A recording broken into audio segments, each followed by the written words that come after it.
प्यारे बच्चों, आप जी ਦਾ ਇਸ ਚੈਨਲ ਤੇ ਸਵਾਗਤ ਹੈ। ਅੱਜ ਅਸੀਂ 12ਵੀਂ ਜਮਾਤ ਦੀ ਪਾਠ ਪੁਸਤਕ ਵਿੱਚ ਦਰਜ ਕਹਾਣੀ ਪੜਾਂਗੇ ਮਾੜਾ ਬੰਦਾ। ਮਾੜਾ ਬੰਦਾ ਕਹਾਣੀ ਪ੍ਰੇਮ ਪ੍ਰਕਾਸ਼ ਜੀ ਦੀ ਰਚੀ ਹੋਈ ਹੈ। ਇਸ ਕਹਾਣੀ ਵਿੱਚ ਮੱਧ ਵਰਗੀ ਮਾਨਸਿਕਤਾ ਨੂੰ ਉਘਾੜ ਕੇ ਪੇਸ਼ ਕੀਤਾ ਗਿਆ ਹੈ। ਮੱਧ ਵਰਗੀ ਪਤੀ ਪਤਨੀ ਦਾ ਇੱਕ ਆਮ ਰਿਕਸ਼ਾ ਚਾਲਕ ਵੱਲੋਂ ਕੁਝ ਵੱਧ ਪੈਸੇ ਮੰਗਣ ਤੇ ਉਸ ਨਾਲ ਖਹਿਬੜਨਾ, ਰਿਕਸ਼ੇ ਵਾਲੇ ਵੱਲੋਂ ਉਹਨਾਂ ਦੇ ਦਿੱਤੇ ਪੈਸੇ ਵਗਾ ਮਾਰਨ ਉਪਰੰਤ ਉਸ ਦਾ ਕਾਫੀ ਸਮੇਂ ਤੱਕ ਬਾਹਰ ਖੜੇ ਰਹਿਣਾ ਦੋਹਾਂ ਪਤੀ ਪਤਨੀ ਨੂੰ ਪਰੇਸ਼ਾਨ ਤੇ ਬੇਚੈਨ ਕਰ ਦਿੰਦਾ ਹੈ। ਦੋਵੇਂ ਹੀ ਆਪਣੇ ਕੰਮ ਵਿੱਚ ਇਕਾਗਰਚਿਤ ਨਹੀਂ ਹੋ ਸਕਦੇ। ਘੜੀ ਮੁੜੀ ਬਾਹਰ ਝਾਕ ਕੇ ਉਸ ਨੂੰ ਖੜੇ ਹੋਏ ਦੇਖ ਕੇ ਅੰਦਰ ਬੈਠੇ ਘਬਰਾਈ ਜਾਂਦੇ ਹਨ। ਇਸ ਕਹਾਣੀ ਦੇ ਵਿੱਚ ਕਹਾਣੀਕਾਰ ਦੀ ਪਤਨੀ ਸਬਜ਼ੀ ਮੰਡੀ ਤੋਂ ਰਿਕਸ਼ੇ ਵਿੱਚ ਬੈਠ ਕੇ ਘਰ ਆਈ ਸੀ। ਰਿਕਸ਼ੇ ਵਾਲੇ ਨੇ ਉਸ ਨੂੰ 2 ਰੁਪਏ ਦੇਣੇ ਤੈਅ ਕੀਤੇ ਸਨ, ਪਰ ਰਿਕਸ਼ੇ ਵਾਲੇ ਨੇ ਰਿਕਸ਼ਾ ਰੋਕ ਕੇ ਕਿਹਾ ਕਿ ਇਹ ਤਾਂ ਬੀਬੀ ਜੀ ਸ਼ਕਤੀ ਨਗਰ ਹੀ ਆ ਗਿਆ, ਸੜਕ ਬਹੁਤ ਟੁੱਟੀ ਹੋਈ ਸੀ, 3 ਰੁਪਏ ਹੀ ਦੇ ਦਿਓ। ਪਰ ਕਹਾਣੀਕਾਰ ਦੀ ਪਤਨੀ ਨੇ 2 ਰੁਪਏ ਫੜਾਏ। 2 ਰੁਪਏ ਉਸ ਨੇ ਵਗਾ ਕੇ ਸੁੱਟ ਦਿੱਤੇ। ਆਵਾਜ਼ ਸੁਣ ਕੇ ਕਥਾਵਾਚਕ ਬਾਹਰ ਆਇਆ ਤਾਂ ਉਹ ਰਿਕਸ਼ੇ ਵਾਲੇ ਨੂੰ ਮਾਰਨ ਲੱਗਾ, ਪਰ ਰਿਕਸ਼ੇ ਵਾਲਾ ਗਰੀਬ ਤੇ ਮਾੜੇ ਬੰਦੇ ਨਾਲ ਵਧੀਕੀ ਆਖਦਾ ਹੋਇਆ ਭੈੜੀਆਂ ਨਜ਼ਰਾਂ ਨਾਲ ਉੱਥੋਂ ਤੁਰ ਪਿਆ। ਕਹਾਣੀਕਾਰ ਸਮਝਦਾ ਸੀ ਕਿ ਉਹ 1 ਰੁਪਇਆ ਵੱਧ ਮੰਗ ਕੇ ਅਸਲ ਵਿੱਚ 50 ਪੈਸੇ ਹੋਰ ਲੈਣੇ ਚਾਹੁੰਦਾ ਸੀ, ਪਰ ਉਸਨੂੰ ਉਸਦਾ ਤਰੀਕਾ ਪਸੰਦ ਨਹੀਂ ਆਇਆ।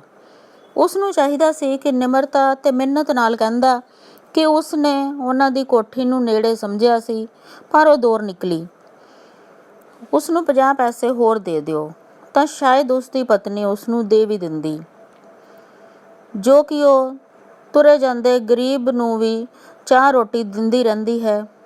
ਪਰ ਪੁਆੜਾ ਤਾਂ ਇਸ ਗੱਲ ਦਾ ਪਿਆ ਕਿਉਂਕਿ ਉਸਨੇ ਰੁਪਏ ਸੁੱਟ ਦਿੱਤੇ ਤੇ ਕਥਾਵਾਚਕ ਉਸ ਨਾਲ ਗਰਮ ਹੋ ਪਿਆ ਸੀ। ਇਸ ਪਿੱਛੋਂ ਕਥਾਵਾਚਕ ਦੀ ਪਤਨੀ ਨੇ ਉਸ ਤੋਂ ਚੋਰੀ ਚੋਰੀ ਰਸੋਈ ਵਿੱਚੋਂ ਬਾਹਰ ਨਿਕਲ ਕੇ ਵੇਖਿਆ, ਰਿਕਸ਼ੇ ਵਾਲਾ ਉੱਥੇ ਬਾਹਰ ਹੀ ਖੜਾ ਸੀ। ਪਤਨੀ ਰਸੋਈ ਵਿੱਚ ਚਾਹ ਬਣਾਉਣ ਲੱਗ ਪਈ। ਕਥਾਵਾਚਕ ਆਪਣੀ ਭੂਆ ਦੇ ਪੁੱਤਰ ਨੂੰ, ਜੋ ਕਿ ਜੰਗਲਾਤ ਮਹਿਕਮੇ ਵਿੱਚ ਅਫਸਰ ਸੀ, ਉਸ ਕੋਲੋਂ ਫਰਨੀਚਰ ਮੰਗਵਾਉਣ ਵਾਸਤੇ ਯਤਨ ਕਰ ਰਿਹਾ ਸੀ ਤੇ ਉਸ ਨੂੰ ਇੱਕ ਚਿੱਠੀ ਲਿਖ ਰਿਹਾ ਸੀ। ਉਹ ਸਾਈਜ਼ ਤੇ ਡਿਜ਼ਾਈਨ ਸੰਬੰਧੀ ਉਲਝੀ ਗੱਲ ਬਾਰੇ ਸੋਚ ਰਿਹਾ ਸੀ ਕਿ ਉਸ ਦੀ ਬੇਚੈਨ ਹੋਈ ਪਤਨੀ ਨੇ ਦੱਸਿਆ ਕਿ ਰਿਕਸ਼ੇ ਵਾਲਾ ਕੋਠੀ ਦੇ ਬਾਹਰ ਹੀ ਖੜਾ ਹੈ। ਕਹਾਣੀਕਾਰ ਚਾਹੁੰਦਾ ਸੀ ਕਿ ਉਸ ਦੀ ਪਤਨੀ ਉਸ ਦਾ ਧਿਆਨ ਹੀ ਨਾ ਕਰੇ, ਪਰ ਚਿੱਠੀ ਉਸ ਕੋਲੋਂ ਵੀ ਨਹੀਂ ਸੀ ਲਿਖੀ ਜਾ ਰਹੀ। ਉਹ ਆਪ ਵੀ ਬਾਰ-ਬਾਰ ਬਾਹਰ ਦੇਖ ਰਿਹਾ ਸੀ। ਰਿਕਸ਼ੇ ਵਾਲਾ ਆਪਣੇ ਰਿਕਸ਼ੇ ਦਾ ਰੁੱਖ ਪਾਰਕ ਵੱਲ ਕਰਕੇ ਉੱਥੇ ਹੀ ਖੜਾ ਸੀ। ਉਸਨੇ ਇੱਕ ਵਾਰੀ ਵੀ ਉਹਨਾਂ ਵੱਲ ਨਹੀਂ ਸੀ ਦੇਖਿਆ। ਸ਼ਕਲ ਤੋਂ ਹੀ ਕੋਈ ਮੁਜਰਿਮ ਜਿਹਾ ਜਾਪਦਾ ਸੀ। ਜਦੋਂ ਉਸਨੇ ਆਨੇ ਕੱਢ ਕੇ ਕਹਾਣੀਕਾਰ ਵੱਲ ਦੇਖਿਆ ਤਾਂ ਉਸ ਦੀ ਪਤਨੀ ਦੇ ਦਿੱਤੇ 2 ਰੁਪਏ ਵਗਾ ਮਾਰੇ ਸਨ, ਤਾਂ ਕਹਾਣੀਕਾਰ ਦਾ ਦਿਲ ਕਰਦਾ ਸੀ ਕਿ ਉਸ ਨੂੰ ਵਾਲਾਂ ਤੋਂ ਫੜ ਕੇ ਥੱਲੇ ਸੁੱਟ ਲਵੇ ਤੇ ਉਸ ਦੀਆਂ ਸੁੱਕੀਆਂ ਬਾਹਾਂ ਮਰੋੜ ਸੁੱਟੇ, ਪਰ ਉਸ ਦੀ ਪਤਨੀ ਨੇ ਉਸ ਨੂੰ ਐਸਾ ਕਰਨ ਤੋਂ ਮਨਾ ਕਰ ਦਿੱਤਾ ਸੀ। ਇਸ ਕਮੀਨੇ ਨੂੰ ਹੱਥ ਲਾਉਣ ਨਾਲ ਤਾਂ ਅੱਗੋਂ ਉਸਦੇ ਗਾਲੀ ਗਲੋਚ ਕਰਨ ਨਾਲ ਉਸਦੀ ਇੱਜ਼ਤ ਹੀ ਖਰਾਬ ਹੋਣੀ ਸੀ। ਉਂਝ ਕਹਾਣੀਕਾਰ ਬੇਇਨਸਾਫ ਵੀ ਸਹਿ ਨਹੀਂ ਸੀ ਸਕਦਾ, ਜਿਹੜੇ ਕਿ ਰਿਕਸ਼ੇ ਵਾਲੇ ਪੈਸੇ ਲੈਣ ਸਮੇਂ ਆਮ ਕਰਦੇ ਰਹਿੰਦੇ ਹਨ। ਕਹਾਣੀਕਾਰ ਦੀ ਪਤਨੀ ਚਾਹ ਦਾ ਕੱਪ ਲੈ ਕੇ ਉਸ ਕੋਲ ਆਈ ਤੇ ਬਹਾਨੇ ਨਾਲ ਫਿਰ ਉਸ ਨੂੰ ਦੇਖਣ ਲੱਗ ਪਈ। ਉਸਨੇ ਕਹਾਣੀਕਾਰ ਨੂੰ ਕਿਹਾ ਕਿ ਉਹਨਾਂ ਨੂੰ ਸਾਰੀ ਗੱਲ ਛੱਡ ਕੇ 3 ਰੁਪਏ ਹੀ ਦੇ ਦੇਣੇ ਚਾਹੀਦੇ ਹਨ, ਪਰ ਕਹਾਣੀਕਾਰ ਨੇ ਕਿਹਾ ਨਹੀਂ, ਮੈਂ ਨਹੀਂ ਦੇਵਾਂਗਾ। ਉਸ ਦੀ ਪਤਨੀ ਕਹਿ ਰਹੀ ਸੀ ਕਿ ਉਹ ਗਰੀਬ ਹੈ, ਸਾਡੇ ਕੋਲੋਂ ਪੈਸੇ ਕਿਤੇ ਡਿੱਗ ਵੀ ਤਾਂ ਜਾਂਦੇ ਹਨ। ਬੱਚੇ 1-2 ਰੁਪਏ ਤਾਂ ਹਰ ਰੋਜ਼ ਹੀ ਖਰਚ ਕਰ ਦਿੰਦੇ ਹਨ। ਉਂਝ ਉਸ ਦੀ ਗੱਲ ਕਹਾਣੀਕਾਰ ਨੂੰ ਠੀਕ ਵੀ ਲੱਗਦੀ ਸੀ, ਜਿਹੜਾ ਕਿ ਹਰ ਰੋਜ਼ 2.5 ਰੁਪਏ ਦੀਆਂ ਸਿਗਰਟਾਂ ਹੀ ਫੂਕ ਦਿੰਦਾ ਸੀ। ਮਹੀਨੇ ਵਿੱਚ 2-3 ਵਾਰੀ ਸਿਨੇਮਾ ਵੀ ਦੇਖਣ ਜਾਂਦਾ ਸੀ। ਪਰ ਅੱਜ ਉਹ ਉਸ ਰਿਕਸ਼ੇ ਵਾਲੇ ਨੂੰ ਪੈਸੇ ਨਹੀਂ ਸਨ ਦੇਣੇ ਚਾਹੁੰਦਾ, ਕਿਉਂਕਿ ਉਸਨੇ ਉਸ ਦੇ ਨਾਲ ਬਦਤਮੀਜ਼ੀ ਕੀਤੀ ਸੀ। ਫਿਰ ਕਹਾਣੀਕਾਰ ਦੇ ਪੁੱਤਰ ਨੇ ਦੱਸਿਆ ਕਿ ਰਿਕਸ਼ੇ ਵਾਲਾ ਉੱਥੇ ਹੀ ਖੜਾ ਹੈ। ਤੇ ਇੱਕ ਬੰਦੇ ਨੇ ਉਸ ਨੂੰ ਪੁੱਛਿਆ ਵੀ ਸੀ ਕਿ ਕੰਪਨੀ ਬਾਗ ਤੱਕ ਜਾਏਗਾ, ਤਾਂ ਉਸਨੇ ਮਨਾ ਕਰ ਦਿੱਤਾ। ਉਸ ਦੇ ਇਸ ਰਵੱਈਏ ਨੂੰ ਦੇਖ ਕੇ ਕਹਾਣੀਕਾਰ ਨੂੰ ਹੋਰ ਗੁੱਸਾ ਚੜਿਆ। ਉਸਨੇ ਕਿਹਾ ਕਿ ਇਹ ਆਪਣਾ ਸਮਾਂ ਵੀ ਬਰਬਾਦ ਕਰ ਰਿਹਾ ਹੈ ਤੇ ਕਮਾਈ ਵੀ ਬਰਬਾਦ ਕਰ ਰਿਹਾ ਹੈ। ਇਹ ਗੱਲਾਂ ਸੋਚਦਿਆਂ ਸੋਚਦਿਆਂ ਉਸ ਦੀ ਅਧੂਰੀ ਚਿੱਠੀ ਉੱਥੇ ਹੀ ਪਈ ਸੀ ਜਿਹੜੀ ਪੂਰੀ ਨਹੀਂ ਹੋ ਸਕੀ। ਉਸ ਨੂੰ ਰਿਕਸ਼ੇ ਵਾਲੇ ਦੇ ਖੜਾ ਰਹਿਣ ਤੇ ਚਿੰਤਾ ਹੋਣ ਲੱਗ ਪਈ, ਪਰ ਉਹ ਆਪਣੀ ਪਤਨੀ ਨੂੰ ਇਹ ਕਹਿ ਰਿਹਾ ਸੀ ਕਿ ਉਹ ਆਪੇ ਥੱਕ ਹਾਰ ਕੇ ਚਲਾ ਜਾਵੇਗਾ, ਪਰ ਵਿੱਚੋਂ ਡਰ ਉਹ ਵੀ ਰਿਹਾ ਸੀ। ਪਤਨੀ ਨੇ ਚਾਹ ਦੇ ਕੱਪ ਚੁੱਕੇ ਤੇ ਰਸੋਈ ਵਿੱਚ ਜਾਣ ਮਗਰੋਂ ਕਹਾਣੀਕਾਰ ਨੇ ਵੀ ਉੱਠ ਕੇ ਬਾਹਰ ਵੱਲ ਨੂੰ ਦੇਖਿਆ ਕਿ ਰਿਕਸ਼ੇ ਵਾਲਾ ਉੱਥੇ ਹੀ ਖੜਾ ਹੈ ਜਾਂ ਚਲਾ ਗਿਆ। ਪਰ ਕਹਾਣੀਕਾਰ ਇਹ ਸੋਚ ਕੇ ਡਰ ਰਿਹਾ ਸੀ ਕਿ ਉਹ ਕਿਤੇ ਕਿਸੇ ਹੋਰ ਸਾਥੀਆਂ ਨੂੰ ਨਾ ਬੁਲਾ ਲਿਆਵੇ, ਪਰ ਬਾਹਰੋਂ ਇਹ ਜ਼ਾਹਰ ਕਰ ਰਿਹਾ ਸੀ ਕਿ ਜਿਵੇਂ ਉਸਨੂੰ ਉਸਦੀ ਕੋਈ ਪਰਵਾਹ ਨਹੀਂ। ਪਤਨੀ ਫਿਰ ਆਈ ਤੇ ਕਹਿਣ ਲੱਗੀ ਕਿ ਚੰਗਾ ਹੁੰਦਾ ਜੇ ਰਿਕਸ਼ੇ ਵਾਲੇ ਨੂੰ ਚਾਹ ਦਾ ਕੱਪ ਆਪਾਂ ਦੇ ਦਿੰਦੇ, ਹੁਣ ਵੀ ਤਾਂ ਇੱਕ ਕੱਪ ਡੁੱਲਣੀ ਹੀ ਪਈ ਹੈ। ਉਹ ਸਮਝੌਤੇ ਕਰਨ ਦਾ ਰਾਹ ਲੱਭ ਰਹੀ ਸੀ, ਪਰ ਉਸ ਦਾ ਪਤੀ ਉਸਨੂੰ ਅਜਿਹਾ ਕਰਨ ਤੋਂ ਮਨਾ ਕਰ ਰਿਹਾ ਸੀ। ਉਸਨੇ ਕਿਹਾ ਕਿ ਜੇ ਮੀਂਹ ਪੈਂਦਾ ਹੁੰਦਾ ਤਾਂ ਫੇਰ ਵੀ ਤਾਂ ਅਸੀਂ 3 ਰੁਪਏ ਦੇਣੇ ਹੀ ਸਨ, ਪਰ ਕਹਾਣੀਕਾਰ ਨੇ ਸਖਤੀ ਨਾਲ ਉਸਨੂੰ ਮਨਾ ਕਰ ਦਿੱਤਾ ਕਿ ਅੱਜ ਦਾ ਮੀਂਹ ਨਹੀਂ ਨਾ ਪੈ ਰਿਹਾ।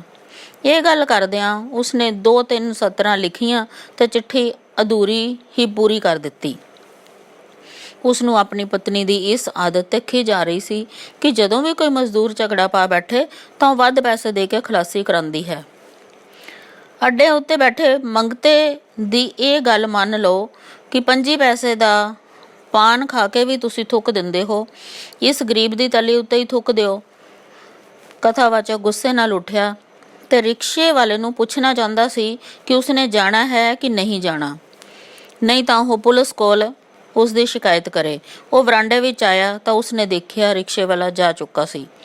ਉਸ ਦੀ ਪਤਨੀ ਨੂੰ ਆਵਾਜ਼ ਮਾਰੀ ਤਾਂ ਉਹ ਧਰਮ ਪੋਥੀ ਪੜ੍ਹ ਰਹੀ ਸੀ। ਰਿਕਸ਼ੇ ਵਾਲੇ ਦੇ ਜਾਣ ਬਾਰੇ ਸੁਣ ਕੇ ਉਸਨੇ ਧਰਮ ਪੋਥੀ ਵਰਾਂਡੇ ਵਿੱਚ ਹੀ ਬੰਨੀ ਦੇ ਉੱਤੇ ਰੱਖ ਦਿੱਤੀ। ਹੁਣ ਉਹ ਦੋਵੇਂ ਲਾਅਨ ਵਿੱਚ ਬੈਠੇ ਨਿਸ਼ਚਿੰਤ ਸਨ। ਕਹਾਣੀਕਾਰ ਨੇ ਰਾਤੀ ਫਿਲਮ ਦੇਖਣ ਦੀ ਤਜਵੀਜ਼ ਰੱਖੀ। ਪਤਨੀ ਨੇ ਕਿਹਾ, ਹੁਣ ਉਹ 3 ਰੁਪਏ ਜਿਹੜੇ ਰਿਕਸ਼ੇ ਵਾਲੇ ਨੂੰ ਦੇਣੇ ਸਨ ਉਹ ਪਿੰਗਲ ਵਾਲੇ ਨੂੰ ਦੇ ਦੇਵਾਂਗੇ। ਜਿਹੜੇ 50 ਪੈਸੇ ਉਹ ਵੱਧ ਮੰਗ ਰਿਹਾ ਸੀ ਉਹ ਵੀ ਕਿਸੇ ਮੰਗਤੇ ਨੂੰ ਦੇ ਦੇਵਾਂਗੇ। ਕਹਾਣੀਕਾਰ ਨੇ ਉਸ ਨੂੰ ਸਹਿਮਤੀ ਪ੍ਰਗਟ ਕਰਦਿਆਂ ਹੋਇਆ ਮੁਸਕਰਾ ਕੇ ਕਿਹਾ ਕਿ ਠੀਕ ਹੈ। ਕਹਾਣੀਕਾਰ ਦੀ ਘਰਵਾਲੀ ਤੇ ਉਸ ਦੇ ਪਤਨੀ ਵੀ ਮਾੜੇ ਪਾਤਰ ਹੀ ਸਨ। ਇਸ ਵਿੱਚ ਬੱਚਿਓ ਅਸੀਂ ਇਹ ਸੋਚਦੇ ਹਾਂ ਕਿ ਕਹਾਣੀਕਾਰ ਨੇ ਦੋਨਾਂ ਨੂੰ ਮਾੜੇ ਬੰਦੇ ਹੋਣ ਕਰਕੇ ਵਿਅੰਗਾਤਮਕ ਰੂਪ ਵਿੱਚ ਪੇਸ਼ ਕੀਤਾ ਹੈ। ਦੂਜਾ ਪਾਤਰ ਰਿਕਸ਼ੇ ਵਾਲਾ ਜੋ ਬੇਸ਼ੱਕ ਗਰੀਬ ਸੀ, ਪਰ ਉਹ ਆਪਣੀ ਗੱਲ ਤੋਂ ਮੁੱਕਰ ਗਿਆ ਸੀ ਤੇ ਉਸਨੇ ਨਿਮਰਤਾ ਨਾਲ ਵੀ ਕੁਝ ਨਹੀਂ ਮੰਗਿਆ ਸੀ। ਜੇ ਨਿਮਰਤਾ ਨਾਲ ਮੰਗਦਾ ਤਾਂ ਸ਼ਾਇਦ ਉਹ ਦੇ ਦਿੰਦੇ।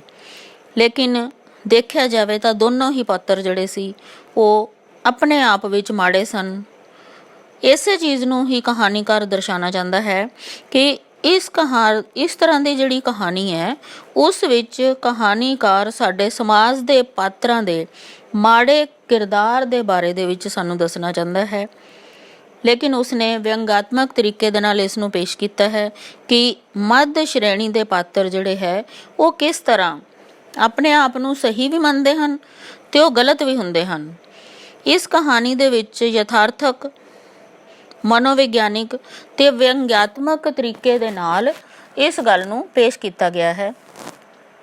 ਮੱਧ ਵਰਗ ਦੇ ਵਿੱਚ ਬੱਚਿਓ ਅਸੀਂ ਇਹ ਦੇਖਦੇ ਹਾਂ ਕਿ ਲੋਕ ਸਭ ਆਪਣੇ ਆਪ ਨੂੰ ਹੀ ਸਹੀ ਸਾਬਤ ਕਰਦੇ ਹਨ ਕਿ ਅਸੀਂ ਹੀ ਸਹੀ ਹਾਂ।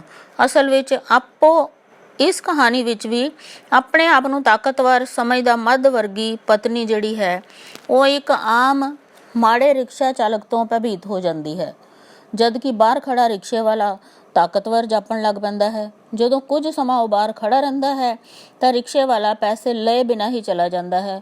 ਤਾਂ ਇਹ ਗੱਲ ਵੀ ਉਹਨਾਂ ਦੋਨਾਂ ਨੂੰ ਬਹੁਤ ਦੁਖਦੀ ਹੈ।